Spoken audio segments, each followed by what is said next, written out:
बहू किसी को बिना कुछ बताए भागती हुई घर से निकल गई थी। बहू को घर से गए काफी समय बीत चुका था। ससुर जी दरवाजे पर ही कुर्सी डालकर बैठ गए थे और उसकी राह देख रहे थे। लगभग 3 घंटे बाद अचानक टैक्सी घर के सामने आकर रुकी।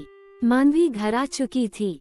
बाबूजी ने उसके अंदर आने की प्रतीक्षा भी नहीं की और उससे पूछा, कहाँ चली गई थी बेटा? चिंता के कारण तेरी सास का बुरा हाल है। सब ठीक तो है ना? सब ठीक है बाबूजी। मानवी को आवाज देते हुए रमेश घर में दाखिल हुआ। कविता को यहाँ बैठा देख उसके होश उड़ गए थे। कविता माँ और बाबूजी के साथ बैठकर ऐसे बातें कर रही थी मानो कब से उन्हें जानती हो। रमेश की आंखें मानवी को ढूंढ रही थी। मानवी वहाँ नजर नहीं आ रही थी। रमेश गुस्से से कविता से पूछा, तुम यहाँ कैसे? यहाँ तुम्हें किसने बुलाया? बहुत दिन हुए आप मेरा फोन नहीं उठा रहे थे। आपसे कुछ बहुत जरूरी बात करनी थी, इसलिए आपसे मिलने आपके ऑफिस गई थी। वहाँ जाकर पता चला कि आप घर जा चुके हैं, इसलिए आपसे मिलने यहाँ चली आई। ऑफिस से आपके घर का पता मिल गया था। बधाई हो आपको। सुना है कंपनी विदेश भेज रही है आपको। कविता की बातों से रमेश का गुस्सा और तेज हो गया था। यह विदेश जाने की बात को वह खुद अपने परिवार को देना चाहता था। घर में सबका मुंह मीठा करवा कर वो खुशखबरी देगा ऐसा सोचते हुए मिठाई लेने चला गया था, जिसके कारण उसके घर आने में देरी हो गई थी। कविता का इस तरीके से घर चले आना उसे बिल्कुल पसंद नहीं आया था। वह ऐसा कर सकती है इस बात का रमेश को जरा भी अंदाजा नहीं था। इससे पहले रमेश उसको वहां से चले जाने के लिए कहता मानवी चाय नाश्ता लेकर आ गई थी। उसने रमेश से कहा, अरे आपने कविता जी के बारे में कभी नहीं बताया, न ही यह बताया कि आपके ऑफिस में सहायक हैं। रमेश समझ गया था कि कविता ने अपना परिचय घर में यही दिया होगा। उसने मानवी से कहा, हाँ कभी मौका ही नहीं मिला, पर तुम यह सब छोड़ो और अपना मुंह मीठा करो। मानवी ने कहा, किस खुशी में? रमेश ने कहा, बताता हूँ। उसने माँ और बाबूजी के पैर छुए, फिर बताया कि कंपनी ने उसके काम से खुश होकर उसे प्रमोशन पर विदेश भेजने का निर्णय लिया है। माँ ने कहा, यह तो बहुत ही खुशी की बात है और इसी तरह सफलता की सीढ़ियाँ चढ़ते रहो, आशीर्वाद दिया। बाबूजी ने रमेश से पूछा, कितने दिनों के लिए जाना है बेटा? रमेश ने कहा, मुझे एक नए प्रोजेक्ट के साथ वहाँ भेजा जा रहा है। जब तक वो पूरा नहीं होता वापस नहीं आना होगा। माँ ने कहा, ऐसी बात है तो बहू और आनंदी भी तेरे साथ जाएंगे। इतने दिन यह दोनों तेरे बिना कैसे रहेंगे? कविता भी यह सब सुन रही थी। तभी मानवी ने कहा, सुमिता जी पहली बार हमारे घर आई हैं, इनको चाय नाश्ता तो करवा दो। लेकिन कविता ने कहा, नहीं फिर कभी। अब मैं चलती हूँ, मुझे घर पहुँचने में देर होगी। चिंता मत करिए, रमेश आपको घर छोड़ आएंगे। चाय नाश्ता होने के बाद मानवी के कहने पर रमेश कविता को छोड़ने चला गया। कविता के जाते ही माँ ने मानवी से कहा, बहू मुझे यह कविता कुछ ठीक नहीं लगी। देखा नहीं तुमने रमेश से कैसे बातें कर रही थी? मानवी ने हंसते हुए कहा, अरे माँ जी मुझे तो ऐसा कुछ नजर नहीं आया।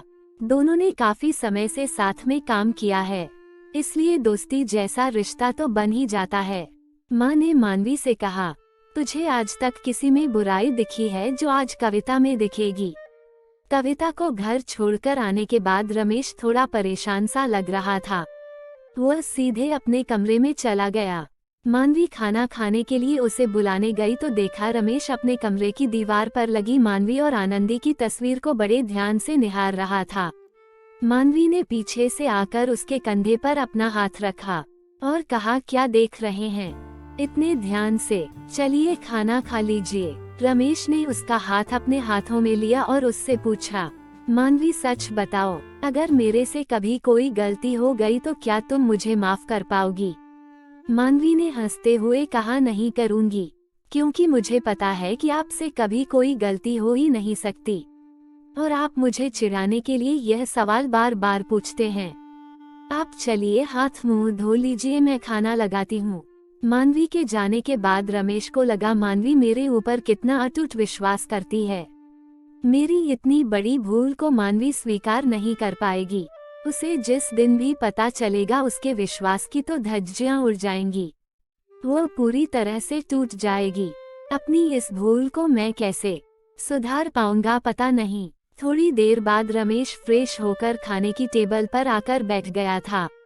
उसने मानवी से पूछा, तुमने खाना खाया? मानवी ने कहा, 18 वर्षों में आपको खिलाए बिना मैंने कभी खाया है जो आज खा लूंगी।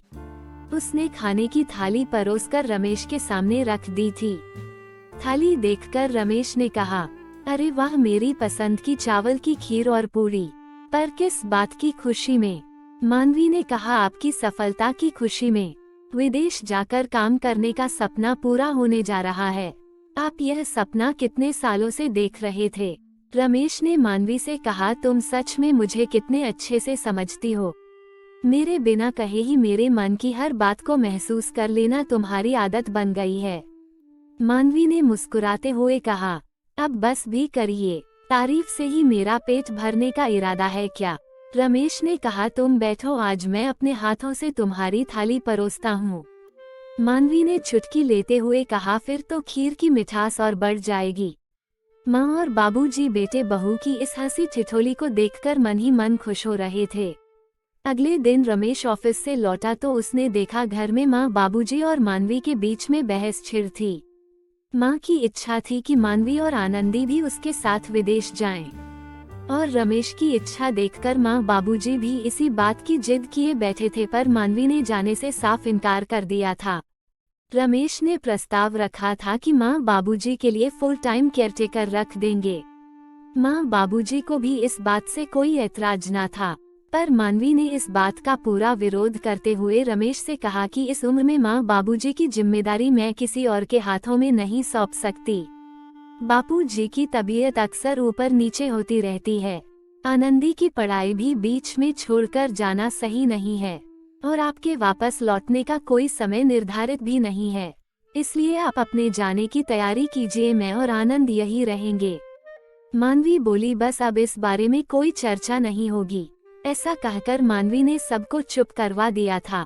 बाबूजी मन ही मन खुश हो रहे थे कि आज के जमाने में मानवी के जैसी बहू मिलना उनके किसी अच्छे कर्म का फल ही होगा।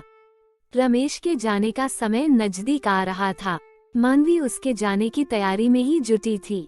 रमेश के साथ ले जाने के लिए उसने बहुत सारा सामान घर पर ही बनाकर तैयार कर दिया था, और बार बार रमेश से कह रही थी, मुझे तो आपके खाने पीने की चिंता लगी रहेगी। देखते ही देखते रमेश के जाने का दिन आ गया था। रमेश ने माँ बाबूजी का आशीर्वाद लिया, आनंदी को गले लगाया और मानवी से अपना और सबका ख्याल रखने के लिए कहा, और उसकी चिंता न करने की हिदायत भी दी। रमेश के जाने के बाद घर का माहौल एकदम शांत हो चुका था। आनंदी भी मुंह उतार कर बैठी थी। माँ बाबूजी का मन भी उदास हो गया था। बुढ़ापे में बेटे को खुद से दूर करना किसी भी माता पिता के लिए दिल पर पत्थर रखने जैसा होता है। दुख तो मानवी को भी था। शादी के इतने सालों में यह पहला अवसर था जब रमेश से इतने समय के लिए दूर हुई थी। माँ बाबूजी का सोच सोचकर उसने रमेश के साथ जाने से तो इनकार कर दिया था, पर अपनी पीड़ा वह किसी से कह भी नहीं सकती थी। घर का माहौल ठीक करने के लिए मानवी ने ऐलान कर दिया था कि आज रात को डिनर के बाद हम सब आइसक्रीम खाने बाहर जाएंगे। कोई बहाना नहीं बनाएगा। रात को बाहर से आने के बाद सबका मूड थोड़ा ठीक हो गया था। अगले दिन रमेश का भी फोन आ गया था कि वो खैरियत से पहुंच गया है। माँ बाबूजी को तसल्ली हो गई थी। रमेश के जाने के 2 महीने बाद अचानक एक दिन मानवी को एक फोन आया, और वह किसी को बिना कुछ बताए घर से निकल गई थी। मानवी को घर से गए काफी समय बीत चुका था। बाबूजी दरवाजे पर ही कुर्सी डालकर बैठ गए थे और उसकी राह देख रहे थे। लगभग 3 घंटे बाद अचानक एक टैक्सी घर के सामने आकर रुकी। मानवी घर आ चुकी थी। बाबूजी ने उसके अंदर आने की प्रतीक्षा नहीं की थी और उससे पूछा, कहाँ चली गई थी बहू? चिंता के कारण तेरी सास का बुरा हाल है, सब ठीक तो है न? मानवी बहुत सशक्त जवाब देकर सीधे अपने कमरे में चली गई। रात के खाने के बाद उसने माँ जी से कहा, कल मुझे किसी काम से बाहर जाना पड़ेगा, थोड़ा समय लग सकता है, मैं खाना बना कर जाऊंगी, आप लोग खा लेना। आनंदी को भी मैंने समझा दिया है। इतना बोलकर वह अपने कमरे में जाने लगी तो माँ ने उसका हाथ पकड़कर उसे रोक लिया और अपने पास बैठाकर उससे बोली, क्या बात है बेटा, ऐसी कौन सी परेशानी है जिसने तेरे चेहरे का रंग फीका कर दिया है? कल भी तुमने कुछ नहीं बताया। बोलने बताने से मन हल्का हो जाता है बेटा, और समस्या का समाधान भी निकल आता है। मानवी ने कहा, ऐसा जरूरी नहीं है माँ जी, कुछ समस्याओं का ना तो कोई अंत होता है और ना ही उनका कोई हल होता है। वह जीवन पर्यंत हमारे साथ ही रहती हैं। रात बहुत हो गई है, आप सो जाओ। मानवी अपने कमरे में आकर बैठ गई थी। आज की रात काटना उसके लिए कितना भारी था ये किसी को नहीं पता था। उसने कभी सपने में भी नहीं सोचा था कि जीवन में कभी इस तरह की स्थिति का सामना भी करना पड़ेगा। अगले दिन सुबह जल्दी उठकर उसने सबके लिए नाश्ता और खाना बनाकर तैयार कर दिया था। घर से निकलने के पहले वह माँ बाबूजी के पास उनके पैर छूकर आशीर्वाद लिया और कहा, मेरे पीछे अगर रमेश का फोन आए तो उनसे कुछ मत कहिएगा। मानवी के जाने के बाद बाबूजी सोच रहे थे कितने सालों में मानवी को कभी इतना परेशान नहीं देखा। आखिर ऐसी कौन सी परेशानी है जो मानवी किसी को नहीं बताना चाहती है। रात को मानवी घर लौटी तो वो अकेली नहीं थी, उसके साथ 11-12 साल का लड़का भी था। माँ ने उसको देखते ही बोला, यह किसका बच्चा है? बहुत ही प्यारा बच्चा है। इसको देखते ही ऐसे लगा मानो राकेश का बचपन लौट आया हो। माँ जी के इन शब्दों ने मानवी के कानों में जैसे जहर घोल दिया था। उसने माँ जी से कहा, यह मेरी सहेली का बेटा है जो अब इस दुनिया में नहीं है और मरते समय इसकी जिम्मेदारी वह मुझ पर छोड़ गई है। यह अब हमारे साथ ही रहेगा। माँ जी ने पूछा, और इसके पिता कौन हैं? मानवी ने कहा, इसके पिता कोई गैर जिम्मेदार इंसान ही होंगे जिन्होंने इससे मुंह मोड़ लिया। माँ ने मानवी से कहा, पर बेटा इतना बड़ा फैसला लेने से पहले एक बार रमेश की राय ले लेती तो अच्छा होता। तब उसने कहा, क्या मेरा कोई अधिकार नहीं है इस घर पर? मैं अपनी मर्जी से कुछ नहीं कर सकती क्या? रमेश के वापस आने के बाद मैं उनसे बात करूंगी। मानवी ने कहा, अगर आपको और बाबूजी को कोई ऐतराज हो तो कह दीजिए। माँ जी ने कहा, क्या बात कर रही हो बेटा, हमें पता है कि तू कभी कोई गलत फैसला नहीं लेगी। मानवी ने राज का दाखिला आनंदी के स्कूल में ही करवा दिया था। समय तेजी से भाग रहा था। आनंदी और राज युवावस्था में प्रवेश कर चुके थे। पूरे 7 वर्ष बाद रमेश आज घर वापस लौट रहा था। माँ और बाबूजी की खुशी का ठिकाना ना था। आनंदी ने आज भी अपने पिता से मिलने के लिए खुश थी, लेकिन मानवी के चेहरे पर खुशी ना थी। दरवाजे की घंटी बजते ही आनंदी दरवाजा खोलने के लिए भागने वाली थी, पर मानवी ने उसे रोक लिया और कहा, तुम अपने कमरे में जाओ और जब तक मैं ना बुलाऊं तो बाहर मत आना। मानवी के इस बर्ताव से माँ और बाबूजी को आने वाले तूफान की आशंका हो रही थी। मानवी ने दरवाजा खोला तो सामने रमेश उसकी आंखों के आगे खड़ा था। रमेश को देखकर उसकी आंखों में आंसू आ गए थे, पर उसने खुद को संभाल लिया था। रमेश ने अपनी बाहें फैला दी थी, जिसे मानवी ने जानबूझकर नजरअंदाज कर दिया था। मानवी दरवाजा खोलकर अंदर आ गई थी। रमेश अपना सामान लेकर अंदर आया तो माँ और बाबूजी उठ खड़े हुए। इतने सालों बाद बेटे से मिलने की खुशी और उनकी आंखों में बह रही थी। माँ बाबूजी से मिलने के बाद रमेश ने पूछा, आनंदी कहीं नजर नहीं आ रही? तुमने उसे बताया नहीं कि मैं आ जाने वाला हूँ? कहाँ चली गई? तब मानवी ने कहा, आनंदी अपने कमरे में है। रमेश आनंदी से मिलने के लिए उसके कमरे की ओर बढ़ा ही था कि मानवी ने उससे कहा, रुक जाइए, पहले मुझे आपसे कुछ बात करनी है। रमेश ने कहा, ऐसी कौन सी जरूरी बात है जिसके लिए तुम मुझे अपनी बेटी से मिलने से रोक रही हो? मानवी ने कहा, आपके लिए तो 7 साल पहले भी यह बात जरूरी नहीं थी, इसलिए तो अपनी गलतियों से मुंह छिपा कर भाग गए थे। माँ ने मानवी पर चिल्लाते हुए कहा, इतने साल बाद मेरा बेटा घर लौटा है, यह क्या तरीका है उससे बात करने का? मानवी ने कहा, फिर आप ही पूछिए अपने बेटे से ऐसी कौन सी वजह है कि उन्हें अपने ऑफिस में सिफारिश करके घूस देकर विदेश जाने का अवसर हासिल करना पड़ा? कौन सा प्रोजेक्ट 7 वर्षों तक चलता है? क्यों ये 7 वर्षों में एक बार भी हमसे मिलने नहीं आए? पूछिए बाबूजी, आप पूछिए। शायद आपको सच बता दे आपका आदर्श बेटा। मानवी ने आज सारी मर्यादा को किनारे कर दिया था। उसने माँ बाबूजी से कहा, आपका बेटा अपनी काबिलियत पर विदेश नहीं गया था, अपनी गलती से पीछा छुड़ाने के लिए गया था, और उस गलती का नाम है कविता। मानवी ने माँ से कहा, उस दिन जो फोन आया था और मैं आप लोगों को बिना कुछ बताए घर से चली गई थी, वो कविता का ही फोन था। अस्पताल में कैंसर जैसी गंभीर बीमारी से जूझ रही थी, पर अपने बेटे की फिक्र ने उसे मजबूर कर दिया था मुझे फोन करके बुलाने के लिए।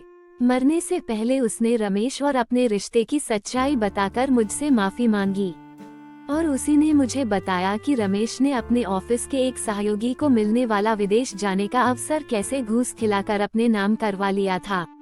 मेरे सामने मरते हुए उसने अपनी आखिरी इच्छा रखी थी कि राज को उसके पिता का नाम और साथ मिल जाए। राज मेरी किसी सहेली का बेटा नहीं है, वह रमेश और कविता के रिश्ते की निशानी है। आपको याद है माँ जी, राज को पहली बार देखकर आपने क्या कहा था कि राज को देखकर आपको रमेश का बचपन याद आ गया था। आपके वह शब्द हर पल मेरे कानों में गूंजते रहते थे पिछले 7 वर्षों से। जिस दर्द और पीड़ा से मैं गुजर रही हूँ उसका आप लोगों को अंदाजा भी नहीं है, पर माँ जी और बाबूजी की नजरों में मैंने रमेश को गिरने नहीं दिया। रमेश एक अपराधी की तरह निशब्द होकर मानवी के सामने बेबस खड़ा था। मानवी आनंदी और राज को उनके पिता से मिलवाने के लिए बुलाने जा रही थी और सोच रही थी शादी के बाद विदाई के वक्त माँ ने यह तो समझाया था कि जीवन संगिनी का सफर बहुत कठिन होता है, पर यह बताना भूल गई कि इस सफर में धोखे भी मिलेंगे और जहर के घूंट भी पीने पड़ेंगे। दोस्तों, ये कहानी आपको कैसी लगी कमेंट करके जरूर बताएं। इसी तरह की वीडियो को देखने के लिए चैनल को सब्सक्राइब करके बेल आइकॉन को ऑन कर लीजिए ताकि आने वाली वीडियो का नोटिफिकेशन आपको सबसे पहले मिल सके। धन्यवाद।